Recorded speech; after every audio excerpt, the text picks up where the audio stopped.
प्रिय विद्यार्थियों, आप सभी का आज के पाठ में स्वागत करता हूं।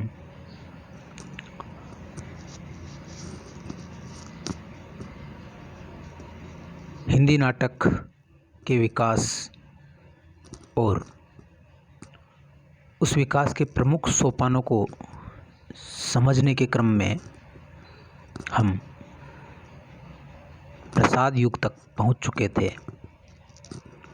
और हमने पिछले पाठ में इस बात पर चर्चा की थी कि प्रसाद जी ने भारतेंदु युग के बाद मंद पड़ गई नाटक के विकास की जो गति है उसको किस प्रकार से त्वरित रूप दिया और उसको बहुत उत्कृष्ट स्तर पर लेकर आए। आज हम अपने पाठ को मुख्य रूप से प्रसाद जी के नाटकों पर केंद्रित रखेंगे और उनके नाटकों के बारे में आप लोग जानकारी पा सकेंगे।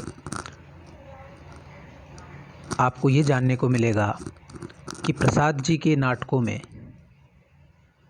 विषय वस्तु क्या है। दूसरी चीज़ आपको ये इस पाठ के द्वारा जानने को मिलेगी कि प्रसाद के नाटक क्या अभिनय की दृष्टि से सफल है अथवा नहीं है। उनकी अभिनेता का जो प्रश्न है उस पर आप टिप्पणी करने में सफल हो सकेंगे। तीसरा उद्देश्य इस पाठ का होगा प्रसाद जी के नाटकों पर खास तौर से उनके नाट्य शिल्प पर कौन कौन से नाटककारों का प्रभाव है और वह किस रूप में दिखाई देता है, इस पर भी आप टिप्पणी करने में सक्षम होंगे। एक प्रयोगधर्मी नाटककार के रूप में प्रसाद जी का मूल्यांकन हम लोग कर सकेंगे।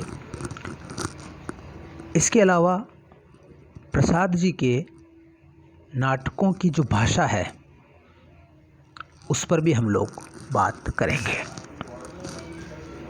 और प्रसाद जी के कलात्मक रूप से सबसे प्रसिद्ध जो नाटक हैं स्कंदगुप्त, चंद्रगुप्त और ध्रुव स्वामिनी, उन पर हम विशेष रूप से प्रकाश डालने में सक्षम हो पाएंगे। तो मुख्य रूप से आज का जो पाठ है वो हिंदी के महान नाटककार जयशंकर प्रसाद पर केंद्रित रहेगा।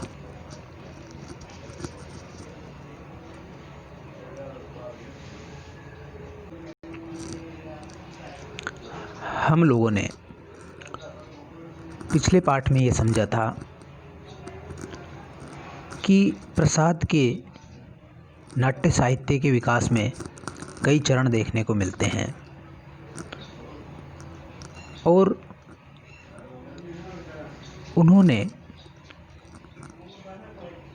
एक प्रयोगधर्मी नाटककार की तरह स्वयं में परिवर्तन किया।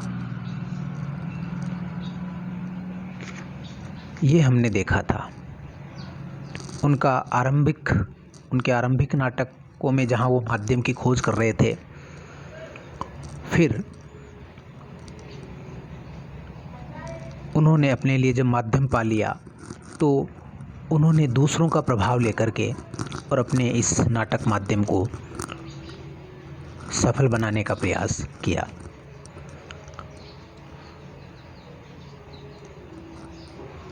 पहला सवाल जो उठता है वो ये है कि विषय वस्तु मुख्य रूप से प्रसाद जी ने ऐतिहासिक रखी है।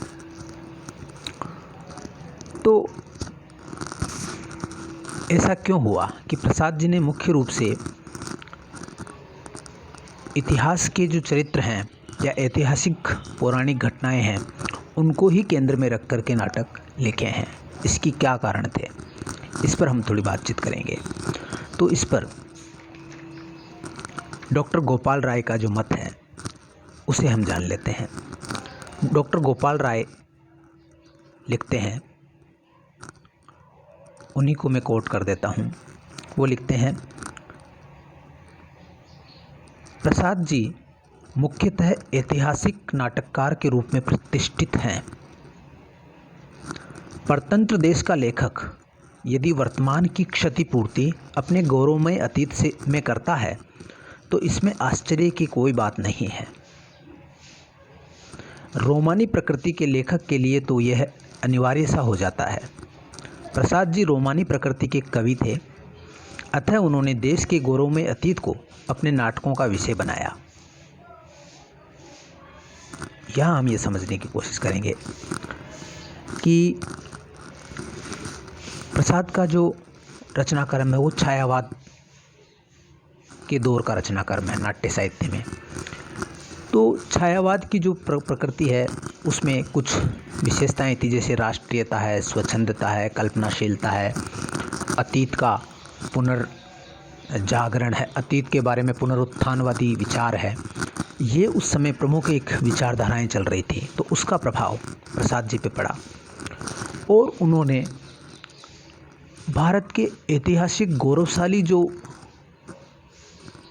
किरदार है, जैसे महात्मा बुद्ध, चाणक्य, चंद्रगुप्त, स्कंदगुप्त, वो जो गौरवशाली युग है, स्वर्णिम युग जो भारत के इतिहास का है, उसका पुनर्निर्माण अपने नाटकों में उन्होंने किया और ऐसा उदात्त निर्माण किया कि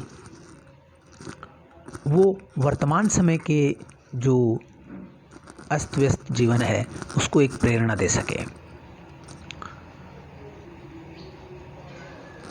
उनके नाटकों में पौराणिक युग से लेकर के हर्षवर्धन युग तक के भारतीय इतिहास की गौरवमय झांकी देखने को मिलती है। हमने देखा कि पौराणिक युग पर आधारित नाटक भी उन्होंने लिखे, जैसे हमने कल आपको बताया था कि पौराणिक जो नाटक है उनमें जन्मजय का नाग यज्ञ और सज्जन और प्रायश्चित प्रमुख है। जन्मजय का नाग यज्ञ के बारे में आप जानते हैं कि ये एक महाभारत की ही कथा है। इसमें जो जन्मजय हैं वो एक अर्ध ऐतिहासिक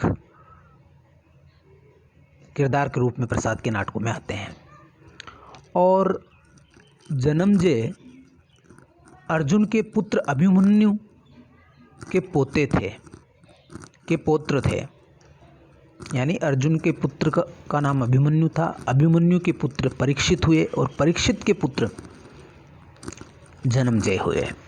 इसका कथानक हरिवंश पुराण और महाभारत से लिया गया है। कथानक के अनुसार इसमें श्रृंगी ऋषि के शाप से परीक्षित की मृत्यु सांप के डसने से होती है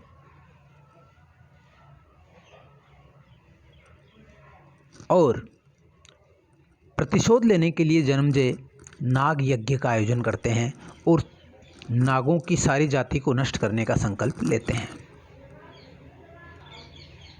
ऐसा माना जाता है कि तक्षक नाग पूजक जाति थी। उस समय जब आर्य भारत में आए तो उन्होंने जो अपनी विरोधी जातियां थी उनको इस तरह के नामों से संबोधित किया था, जैसे नाग है, असुर है, दानव है, राक्षस है। तो ये जो तक्षक है ये नाग पूजक जाति थी और इसकी राजधानी तक्षशिला थी। तो इन दो जातियों, आर्य जाति और नागों का जातीय संघर्ष जन्मजय के नाग यज्ञ में मुख्य कथानक है और इस संघर्ष का अंत नाटककार प्रसाद विश्व बंधुत्व की भावना में और सद्भाव की भावना के रूप में करते हैं और दोनों के अंदर वैवाहिक संबंध स्थापित कराते हैं। दोनों जातियों में वैवाहिक संबंध स्थापित होता है और तक्षक की पुत्री मणिमाला आर्यों की रानी बनती है और दोनों जातियों में सद्भाव स्थापित हो जाता है। तो इस प्रकार से इस नाटक में तात्कालीन जो स्वतंत्रता आंदोलन चल रहा था उसमें एक बहुत बड़े किरदार के रूप में महात्मा गांधी देश का नेतृत्व कर रहे थे। तो उनकी जो सत्य और अहिंसा और शांति का जो मार्ग है, राष्ट्रीय एकता की जो भावना का मार्ग है, वो इस नाटक में दिखाई पड़ती है। और इसमें आए हुए एक पात्र आस्तिक का चरित्र और संदेश महात्मा गांधी की याद हमें दिलाते हैं। तो इस प्रकार से हम देखते हैं कि प्रसाद जी के इस नाटक पर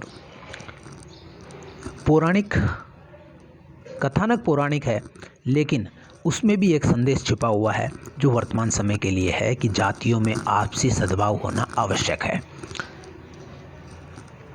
उस समय भी ये दोनों जातियां एक दूसरे के खून की प्यासी थी, लेकिन उनमें एक सद्भाव की स्थापना और विश्व बंधुत्व की भावना का संदेश ये नाटक देता है। इसी तरह से हम बात करें कि वहाँ से लेकर के बीच में अनेक युगों पर प्रसाद जी नाटक लिखते हैं, उनका गहन अध्ययन करके नाटक लिखते हैं। और फिर उनका जो नाटक है राज्यश्री, जो नाटक है वो हर्षवर्धन युग पर आधारित है। हर्षवर्धन युग में थोड़ा पौराणिक के बारे में और जान लेते हैं। तो पौराणिक युग में उनके अन्य नाटक आते हैं। एक नाटक आता है उनका सज्जन। ये जो नाटक है ये भी एक पौराणिक यानी महाभारत की एक प्रसंग से लिया हुआ है। और इस नाटक में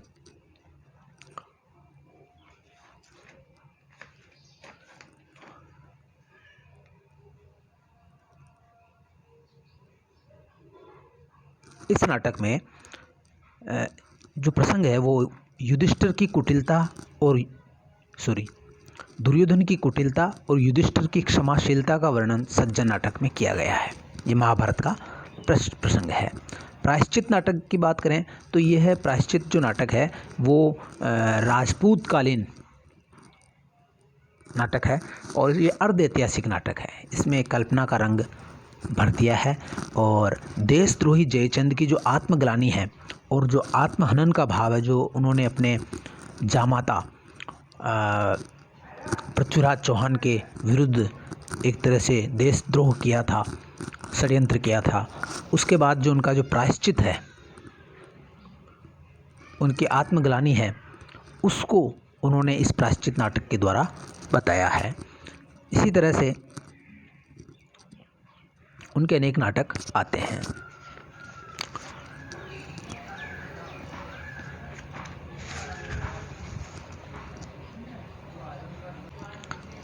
बात करें हम हर्षवर्धन युग पर लिखे हुए नाटक राज्यश्री की, तो राज्यश्री नाटक 1915 में लिखा गया और यह प्रसाद का पहला ऐतिहासिक नाटक है। ये बात आप लोगों को ध्यान रखने की है कि प्रसाद जी का पहला ऐतिहासिक नाटक कौन सा है। तो पहला ऐतिहासिक नाटक उन्होंने लिखा था राज्यश्री, जो हर्षवर्धन की बहन राज्यश्री को केंद्र में लिख करके लिखा गया है। राज्यश्री और नील देवी जो कि भारतेंदु जी का नाटक है, उनमें बहुत समानता है।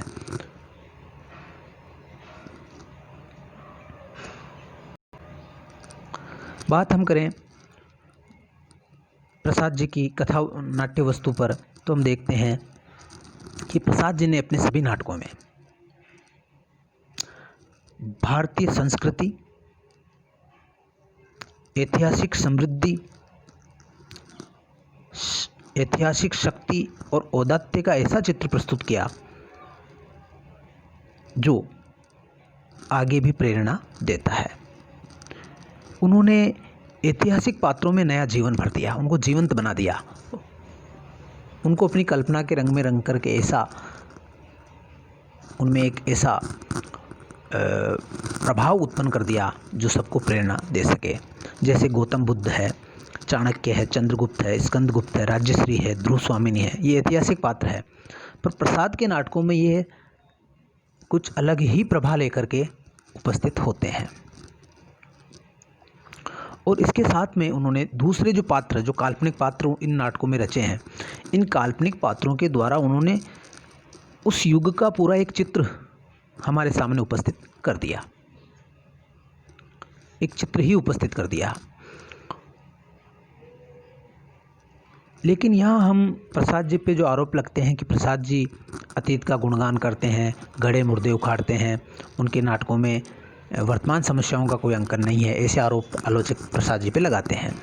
तो यहाँ पर हम देखते हैं कि प्रसाद जी के नाटकों में यद्यपि कथानक ऐतिहासिक है, लेकिन प्राचीन घटनाओं के माध्यम से वे व्यंग्यार्थ के रूप में वर्तमान की समस्याओं का चित्रण और समाधान भी प्रस्तुत करते हैं। इतिहास अपने को दोहराता है, इस उक्ति का बड़ा सुंदर उपयोग उन्होंने अपने नाटकों में किया है, चाहे वो स्कंदगुप्त हो, चाहे चंद्रगुप्त हो और चाहे ध्रुव स्वामिनी हो। उन सभी नाटकों में युगीन समस्याओं का समावेश तो उन्होंने किया ही है और साथ में वर्तमान के लिए भी संदेश इन नाटकों में छिपा हुआ है।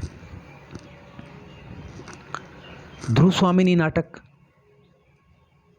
तो ऐतिहासिक होकर भी एक समस्या नाटक बन गया है। समस्या नाटक होने के कारण ये वर्तमान समय में महिलाओं की जो गति है, उनकी जो विवाह विच्छेद का जो प्रश्न है, उस पर टिप्पणी करता है और एक नया विचार प्रस्तुत करता है और एक सामाजिक जागरूकता का संदेश ये देता है।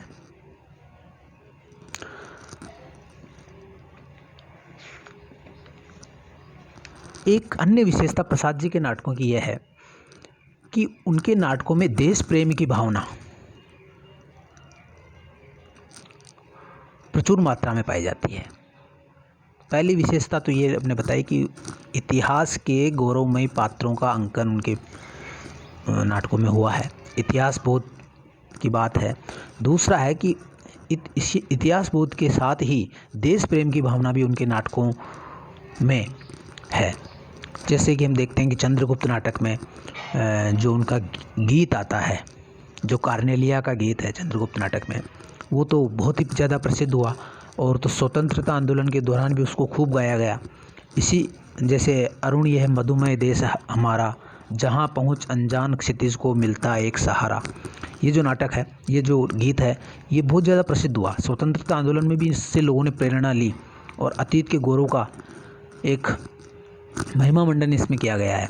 इसी तरह से प्रेरणा गीत जो युद्ध के समय इस नाटक में गाया गया, हिमाद्रि तुंग श्रृंग से प्रबुद्ध शुद्ध भारती, स्वयं प्रभा समुज्ज्वला स्वतंत्रता पुकारती, बड़े चलो बड़े चलो, ये जो प्रयाण गीत है, ये भी चंद्रगुप्त से लिया गया है और ये भी स्वतंत्रता आंदोलन के दौरान युवकों की प्रेरणा का माध्यम बना।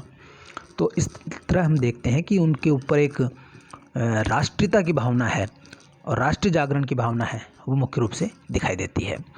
एक अन्य विशेषता प्रसाद जी के नाटकों में हम ये देखते हैं कि उन्होंने अपने युग के जो सामाजिक और दार्शनिक विचारधाराएं हैं, उसका भी निर्देश अपने नाटकों में किया।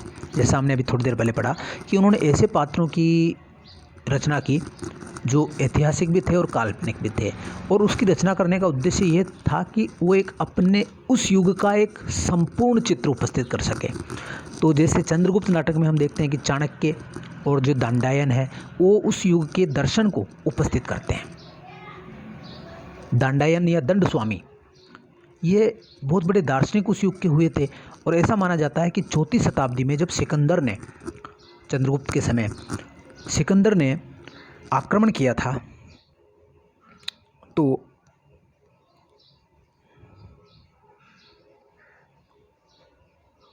झेलम नदी के तट पर युद्ध हुआ था और वहीं पर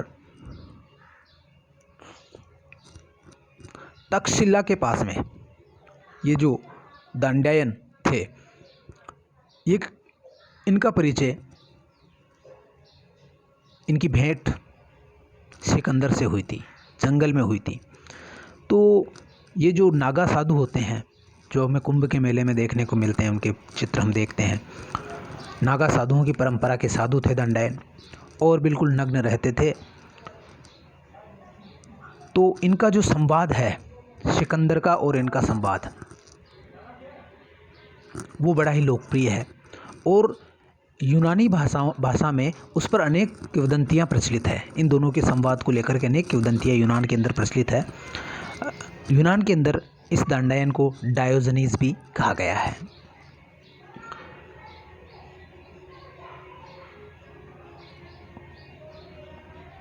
और कहते हैं कि दंडायन के संदेश से सिकंदर बहुत प्रभावित हुए। दंडायन का संदेश ये था कि सच्चा विजेता वो है जो खुद पर विजय प्राप्त करे, न कि दूसरों पर विजय प्राप्त करे। महत्वाकांक्षा और आत्म विजय में से आत्म विजय सबसे बड़ी चीज़ है। ये संदेश सिकंदर ने सुना तो उनका हृदय परिवर्तन हुआ और कहते हैं कि वह भारत से वापस लौट गए। यहाँ पर अपना राजदूत बना करके वापस वो लौट गए। भारत विजय का सपना उनका पूरा नहीं हो सका। तो इस तरह का एक प्रसंग यूनानी भाषा में मौजूद है। इसी तरह से हम देखते हैं कि दार्शनिक जो भारत की दार्शनिक उन्नति है उस युग की, वो हमें उनके अजात शत्रु और विशाख नाटक में भी देखने को मिलती है। इसमें इन नाटकों में बौद्ध दार्शनिकता, जो बौद्ध धर्म है, उसकी अहिंसा, उसकी करुणा, उसकी शांति और दुखवाद, इसकी झलक हमें अजातशत्रु विशाख में देखने को मिलती है। इसी तरह से सामाजिक समस्याओं की बात करें तो ध्रुवस्वामिनी एक बहुत अच्छा उदाहरण है कि ध्रुवस्वामिनी में उस समय की जो सामाजिक समस्या है, जैसे विवाह विच्छेद की समस्या है या पुनर्लग्न की समस्या है, फिर से विवाह करने की समस्या है, विधवाओं की समस्या है, उस पर बहुत अच्छी टिप्पणी ध्रुवस्वामिनी नाटक करता है। इसी तरह से बात हम करें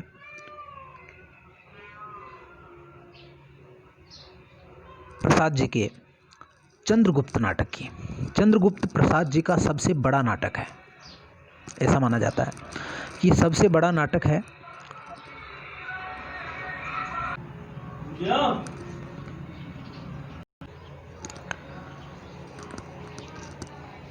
यह नाटक 1931 में लिखा गया था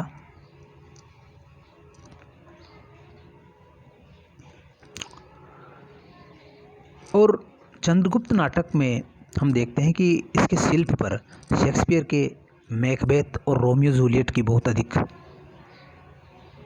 झलक हमें इसमें देखने को मिलती है। चंद्रगुप्त नाटक का आरंभ पाश्चात्य नाट्य प्रणाली के अनुसार युद्धों से होता है। पाश्चात्य नाटक की मुख्य विशेषता है संघर्ष, द्वंद्व, और भारतीय नाटक की मुख्य विशेषता है रस। ये भारतीय नाटक की मुख्य विशेषता है कि उसमें रस होता है। पाश्चात्य नाटक दुखांत होते हैं और भारतीय नाटक मुख्य रूप से सुखांत होते हैं।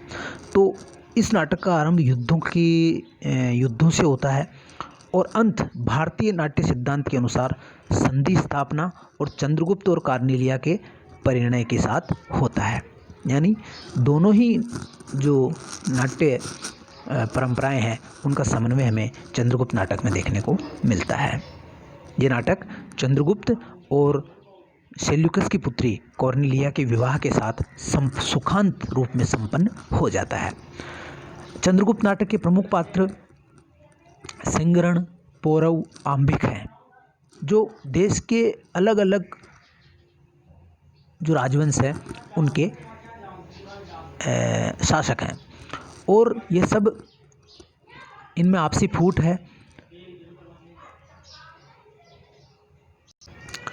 तो इनमें आपसी फूट है जो कि वर्तमान समय में जो भारतीय राजनीति की जो स्थिति है उस पर ये टिप्पणी करते हैं। और इसमें चंद्रगुप्त नाटक में राष्ट्रीयता की भावना हमें देखने को मिलती है और चाणक्य का जो किरदार है वो महात्मा गांधी की राष्ट्र सेवा की झलक देता है।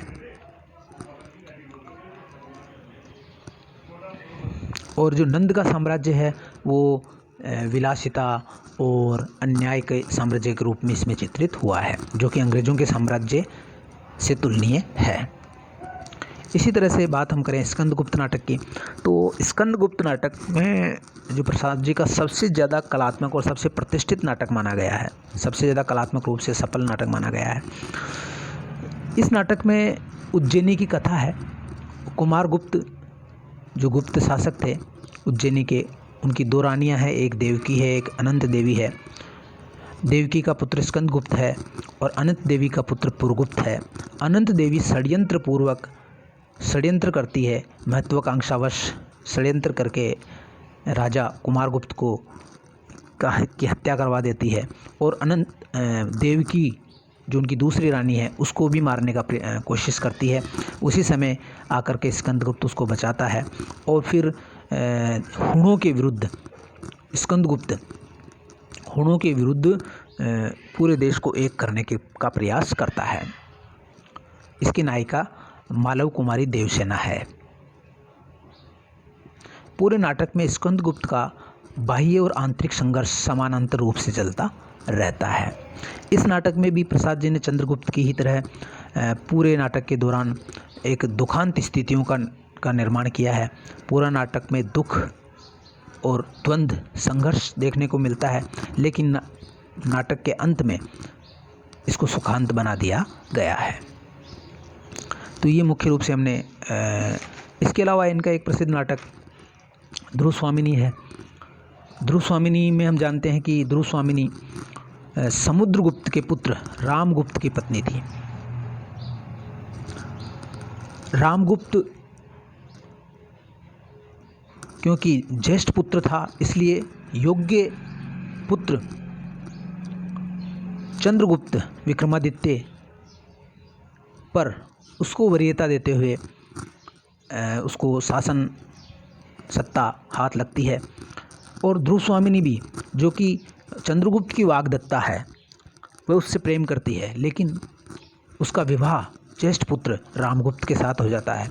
तो ऐसी विचित्र एक स्थिति उत्पन्न हो जाती है और रामगुप्त एक प्रकार का क्लीव यानी नपुंसक और हृदयहीन शासक है, जो शकराज के आक्रमण करने पर संधि पत्र में अपनी पत्नी ध्रुव स्वामिनी को सौंपने का फैसला करता है और वह कहता है कि जाओ, तुमको जाना पड़ेगा, तुम उपहार की वस्तु हो। उसकी ये बात सुनकर ध्रुव स्वामिनी उससे शरण मांगती है, लेकिन वह उसको शरण देने से इनकार कर देता है और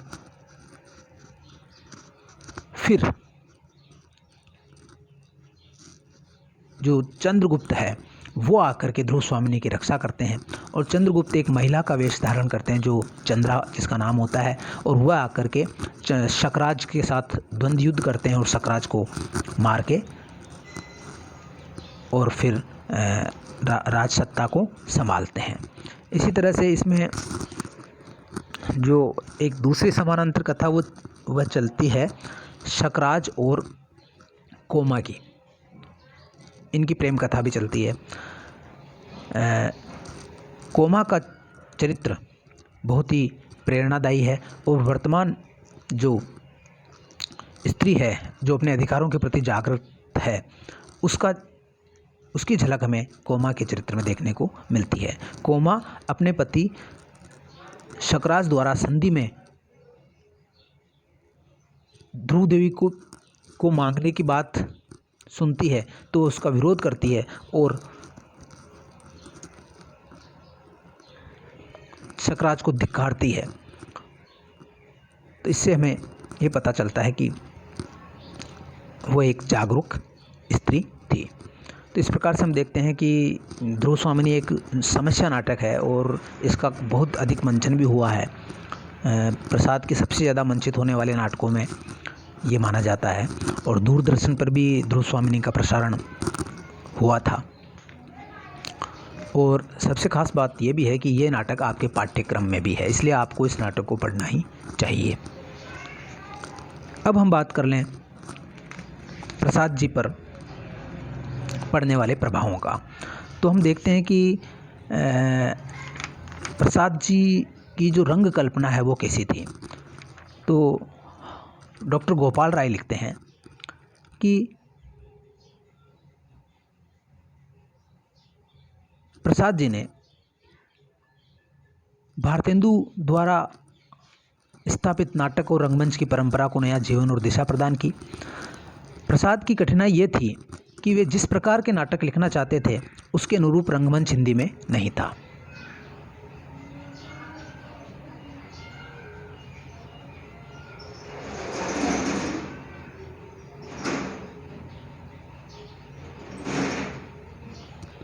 वैसा जो रंगमंच वो हिंदी में नहीं था। पारसी रंगमंच सस्ती जनरुचि का पोषक था, अतः प्रसाद के लिए उसे अपनाने का प्रश्न ही नहीं था। उधर हिंदी का शौकिया रंगमंच नितांत अविकसित था। फलतः प्रसाद ने साहित्यिक रंगमंच की स्वयं कल्पना की और इस मानसिक रंगमंच की पृष्ठभूमि में ही अपने नाटक लिखे। ये मुख्य रूप से बात हुई। इसीलिए कुछ विद्वान मानते हैं कि वो अभिनय की दृष्टि से सफल नहीं हो पाए। व्यवहारिकता उनमें नहीं थी, उनके नाटकों में व्यवहारिक पक्ष, जो रंगमंच का व्यवहारिक पक्ष है वो नहीं था। जैसे कि चंद्रगुप्त है, वह तो काफ़ी उसका तो अभिनय होना बहुत असंभव है, क्योंकि एक तो उसकी जो कथा है वो कई 25 सालों की अवधि में फैली हुई है, इसलिए उसका मंचन बहुत कठिन है। एक तांता और संगठन उसकी कथा में नहीं है। और एक चीज़ है कि ये जो नाटक है वह नाटकीय अनुभूतियों की अवहेलना भी करता है। इस प्रकार से अभिनय की दृष्टि से चंद्रगुप्त को सफल नहीं माना गया, यद्यपि उसमें कुछ संशोधन करके अभिनय भी हुए हैं। इसी तरह से हम बात करें कि प्रसाद के नाटकों पर प्रभाव की बात करें तो हम देखते हैं कि प्रसाद के नाटकों पर संस्कृत नाट्य साहित्य की परंपरा का प्रभाव पड़ा, साथ ही अंग्रेजी नाटककारों का भी प्रभाव था। द्विजेंद्र लाल राय जो कि बंगला नाटककार थे, उन पर शेक्सपियर के नाटकों का बहुत ज़्यादा प्रभाव था और द्विजेंद्र लाल राय के नाटकों का प्रसाद जी पर बहुत ज़्यादा प्रभाव था। पहला प्रभाव तो हम देखते हैं कि संस्कृत की गौरवशाली परंपरा है, उसका प्रभाव हम देखते हैं। किस रूप में देखते हैं? वो इस प्रकार से है कि वस्तु योजना, नायक की परिकल्पना और रस सृष्टि, नाटकों में जो रस सृष्टि हुई है, ये तीन चीज़ें हमें इस बात का पता देती है कि उन पर संस्कृत नाट्य परंपरा का प्रभाव था। बात करें अंग्रेजी नाट्य परंपरा का, तो अंग्रेजी नाट्य परंपरा का प्रभाव मुख्य रूप से उनके कथा वस्तु में संघर्ष का समायोजन, जैसे हमने बात की कि नाटकों में संघर्ष बहुत ज़्यादा है। सिद्धू गोस्वामी का संघर्ष है, विक्रमादित्य और रामगुप्त का संघर्ष है, स्कंदगुप्त का संघर्ष है, चंद्रगुप्त का संघर्ष। तो संघर्ष का जो समायोजन है और दूसरी चीज़ है अंकों का दृश्यों में विभाजन और वस्तु संगठन और पात्रों की सृष्टि में अंग्रेजी, विशेष रूप से शेक्सपियर के नाटकों का प्रभाव हमें देखने को मिलता है। शेक्सपियर के जो मैकबेथ है और जो रोमियो जूलियट है, उनके जो द्वंद्व है उनका अनुकरण हमें इसमें देखने को मिलता है। और ध्रुव स्वामिनी में तो जो इब्सन का समस्या नाटक है, इब्सन और बर्नार्ड शॉ के जो समस्या नाटक है, यथार्थवादी नाटक है, उनका प्रभाव भी हमें देखने को मिलता है। एक बात करें हम कि फारसी नाटकों के, यद्यपि प्रसाद जी बहुत विरोधी थे, बिल्कुल सहन नहीं करते थे, लेकिन उनका भी प्रभाव प्रसाद जी के नाटकों पे देखने को मिलता है, खास तौर से आरंभिक नाटकों पर। अब बात करें हम प्रसाद जी की भाषा पर, तो प्रसाद जी की जो भाषा है वो उस पर एक आरोप लगता है कि वह रंगमंच के अनुकूल नहीं है, वो तत्सम, प्रधान, क्लिष्ट और काव्यात्मक भाषा है। तो इसका कारण ये था कि प्रसाद जी को ऐसी भाषा इसलिए लिखनी पड़ी ताकि वो एक हिंदी रंगमंच को एक शालीनता प्रदान कर सके, क्योंकि हिंदी रंगमंच पारसी थिएटर के प्रभाव से द्व्यर्थी शब्दों के प्रयोग, भद्दे शब्दों के प्रयोग के कारण बहुत ही अश्लीलता उनमें आ गई थी और नाटककार दर्शकों से तालियां बटोरने के लिए भद्दे और द्व्यर्थी शब्दों का प्रयोग करते थे। तो प्रसाद जी ने हिंदी रंगमंच को शालीन बनाने के लिए, रंगकर्मियों को शालीन भाषा का पाठ पढ़ाने के लिए इस प्रकार की भाषा लिखी थी। और दूसरा कारण यह था कि उनका जो युग था वो छायावादी युग था और उसमें में कवि भी थे, इसलिए उनकी नाट्य भाषा पर कवित्व की छाप हमें देखने को मिलती है। तो दोस्तों, आज हमने मुख्य रूप से जयशंकर प्रसाद के नाटकों की कथा वस्तु, नाटकों के अभिनेता, नाटकों के पर पड़ने वाले विविध प्रभाव और उनकी भाषा पर बातचीत की। मुझे उम्मीद है कि ये बात आपको समझ आई होगी। आप बहुत सारी किताबें हैं जिनको पढ़ कर के अपने ज्ञान का और विस्तार कर सकते हैं। कल हम प्रसाद युग के अन्य प्रमुख नाटककारों पर बातचीत करेंगे। तब तक के लिए आपसे इजाज़त चाहूँगा। जय हिंद, जय भारत। हिंद देश के निवासी सब जन एक है, रंग रूप देश भाषा चाहे अनेक है। शुक्रिया।